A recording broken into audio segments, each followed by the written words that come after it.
भारतीय रंगभूमी आणि चित्रपटसृष्टीतील ज्येष्ठ दिग्दर्शिका, अभिनेत्री आणि चित्रपट निर्माती विजा मेहता यांचे वयाच्या 91व्या वर्षी निधन झाले आहे.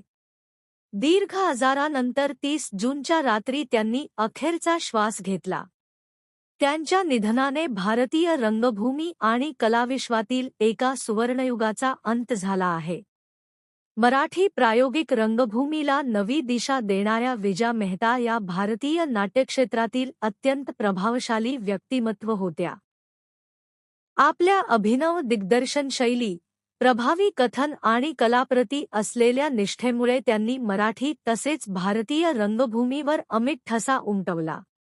त्या प्रसिद्ध रंगायन या नाट्यसंस्थेच्या संस्थापक सदस्यांपैकी एक होत्या आणि आधुनिक भारतीय रंगभूमी घडवण्यात त्यांचे योगदान मोलाचे मानले जाते.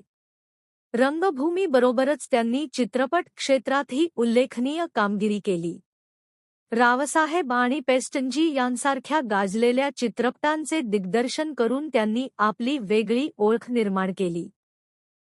त्यांच्या या उल्लेखनीय योगदानाबद्दल त्यांना राष्ट्रीय चित्रपट पुरस्कार तसेच संगीत नाटक अकादमी पुरस्कार यांसारख्या प्रतिष्ठेच्या सन्मानांनी गौरविण्यात आले.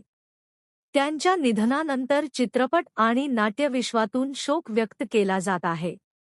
अभिनेते अनुपम खेर यांनी त्यांना श्रद्धांजली अर्पण करताना म्हटले, "त्या कधीच आवाज चढवायच्या नाहीत, पण त्या प्रत्येक कलाकाराचा दर्जा उंचावत असतं." त्यांच्या या शब्दांत विजा मेहता यांच्याबद्दलचा आदर आणि सन्मान स्पष्टपणे दिसून येतो. विजा मेहता यांचा कलाविष्कार, दृष्टिकोन आणि रंगभूमीप्रती असलेली आजीवन निष्ठा येणाऱ्या अनेक पिढ्यांसाठी प्रेरणादायी ठरेल.